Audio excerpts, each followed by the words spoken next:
Yo les trashers. Ok, Pokémon Go c'est le premier jeu Pokémon à sortir sur téléphone et c'est juste la folie. 2 jours que j'y joue et j'ai déjà croisé des dizaines de joueurs les yeux rivés sur leur téléphone à la recherche de Pokémon dans Paris.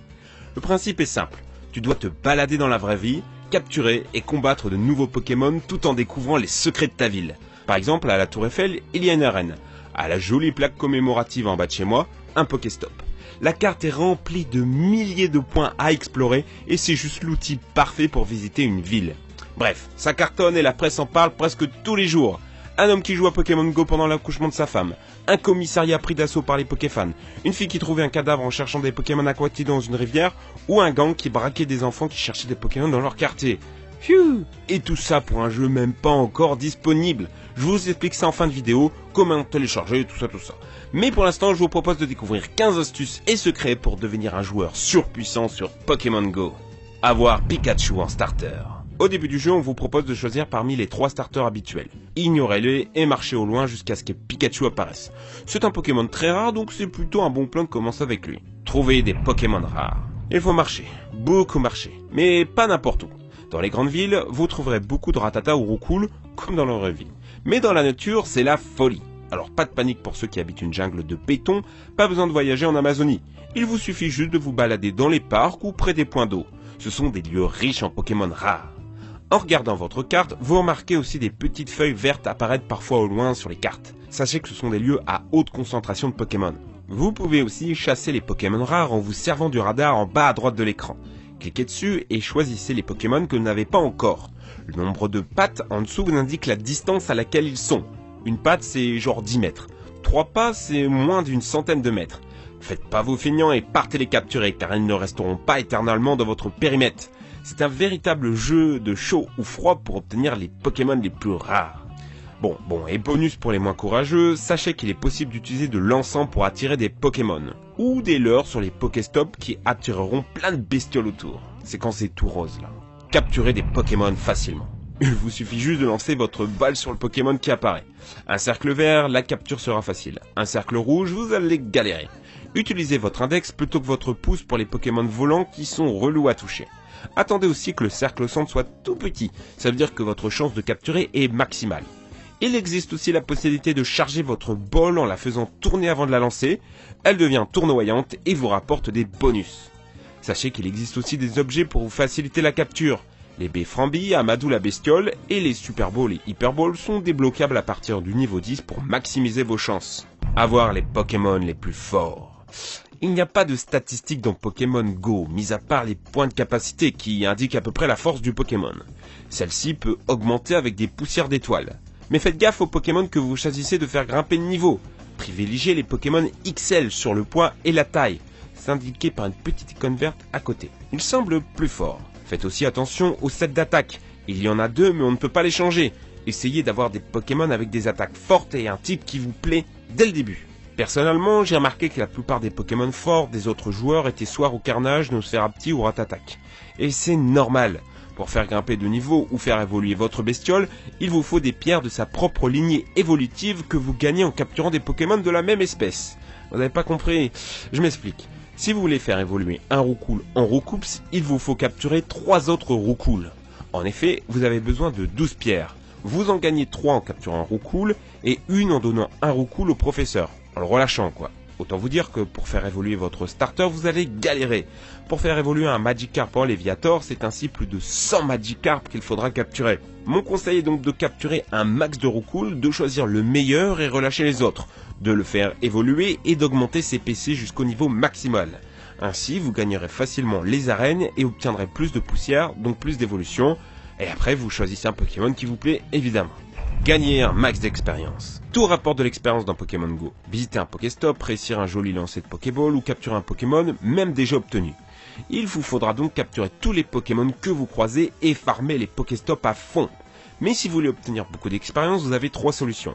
Faire évoluer un Pokémon même si vous l'avez déjà, éclore un œuf ou capturer un Pokémon que vous n'aviez jamais vu.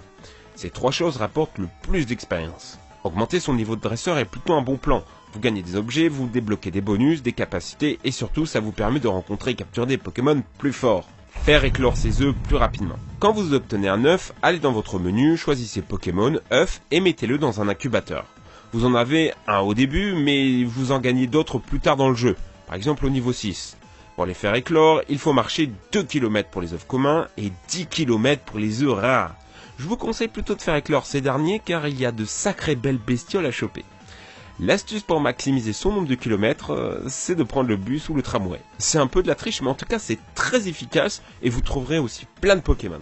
Comment obtenir un max d'objets ? Vivre dans une grande ville avec plein de monuments est un sacré avantage. Il y a des Pokéstops partout. Pour info, sachez que les Pokéstops se régénèrent toutes les 5 minutes.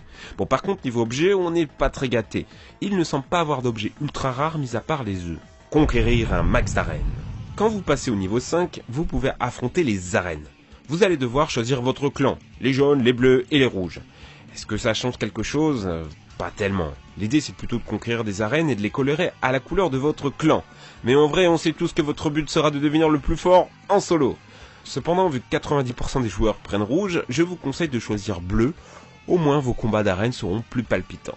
Quand vous gagnez une arène, vous pouvez placer un Pokémon pour la défendre. N'hésitez pas à mettre un Pokémon de bon niveau pour la garder sous votre contrôle. Car contrôler une arène, c'est rentable. On y récolte des pièces et des poussières d'étoiles tous les jours. En gérant 10 arènes, vous pourrez gagner jusqu'à 100 pièces et 5000 poussières d'étoiles par jour. Il vous suffit de cliquer sur le bouclier en haut à droite dans la boutique. Gagnez les combats facilement. Les Pokémon s'attaquent automatiquement, mais vous avez des stratégies. Vous pouvez taper avec le doigt sur le Pokémon adverse pour attaquer plus vite, ou attendre que votre barre se recharge et sortir une grosse attaque. Et vous pouvez aussi éviter les attaques en sweepant à gauche ou à droite quand vous avez le signal. Vous savez les tchic. Prenez aussi en compte l'affinité de type en formant votre équipe. Le feu bat la glace aussi dans Pokémon Go. Vu que les joueurs ont beaucoup de Pokémon vol, je vous conseille la foudre à la glace. Obtenir Pyroli, Voltali et Aquali. Pas de pierre-feu, foudre ou eau. Évolue au hasard. Ceci dit, certains joueurs ont remarqué que ça dépendait plutôt des attaques de base. Évoli avec plaquage deviendrait Voltali, avec tunnel ce serait Pyroli, et avec météore ça donnerait Aquali. Mais c'est pas confirmé. Économiser la batterie. Ok, Pokémon Go bouffe ta batterie, mais il y a des solutions. Clique sur la Pokéball, va dans les options en haut à droite et coche économiseur d'énergie. Enlève les bruitages et les musiques. Je te conseille aussi sur ton téléphone de baisser la luminosité à fond, éteindre le Wi-Fi si tu es dans la rue et retirer le Bluetooth aussi. La meilleure solution reste cependant de se balader avec un chargeur iPhone supplémentaire. Ça permet de tenir des heures et ce n'est pas très cher. Personnellement, j'utilise celui-ci. Pas cher, efficace. Je vous laisse un lien dans la description. Il y a de quoi jouer des heures dans la rue et ça me paraît indispensable. Comment se connecter à tous les coups ? Les serveurs saturent et souvent votre jeu se bloque pendant le chargement. Pas de panique, vous n'êtes pas banni, rien. Relancez juste l'application. Pareil au moment de vous inscrire. Oubliez le club Pokémon, c'est saturé. Préférez la connexion Google. Mais dans ces cas, faites attention à utiliser un compte sans double validation ou un mot de passe trop relou, car on vous le redemandera assez souvent. Comment hacker le jeu ? Des petits malins ont déjà trouvé des techniques pour hacker Pokémon Go. Pas les Pokémon capturés car c'est vérifié depuis leur serveur, mais en simulant le GPS de leur téléphone. Ainsi, ils peuvent se déplacer sur la carte sans marcher. Bon, par contre, on vous le déconseille car si vous faites choper, vous êtes banni à vie. Bien joué à Pokémon Go. Jouer à Pokémon n'est pas sans risque. Découvrir des cadavres, se faire inquiéter, les insolations solaires, les crottes de chats ou les accidents avec des voitures. C'est le lot et la dure vie d'un joueur de Pokémon Go. Levez les yeux au ciel, pas besoin de rester rivé sur votre téléphone. Une vibration vous avertit quand un Pokémon apparaît. Pour vos parties de chasse, prévoyez de bonnes chaussures, une bouteille d'eau, un bon forfait 4G et une recharge de batterie, ainsi qu'une chaînette de smartphone, histoire de ne pas vous faire voler votre portable à l'arrache. Paris, ville de tous les dangers. Rencontrez d'autres joueurs. Bon, maintenant que vous êtes prêts, je vous invite à rejoindre une communauté de chasseurs de Pokémon. Il y en a plein sur Facebook. Je vous conseille celle de Neocan. Le lien est dans la description. Ils organisent d'ailleurs le 14 juillet une rencontre Pokémon Go et j'y serai personnellement pour capturer un max de Pokémon rares et conquérir les arènes. Pensez aussi à passer sur le mini-site Pokémon Go du site Pokémon Trash. On est en train de vous préparer un guide ultra complet qui répondra à toutes vos questions. Comment installer Pokémon Go ?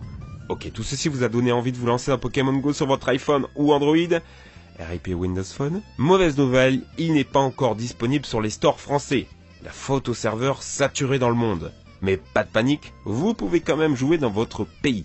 Allez voir dans la description, j'ai écrit un article sur Pokémon Trash. C'est simple et sécurisé. Bonne installation, bon jeu, racontez-moi vos anecdotes Pokémon Go en commentaire et n'hésitez pas à m'envoyer vos captures d'écran rigolotes de Pokémon Go sur le hashtag Twitter Pokémon Go Wrong.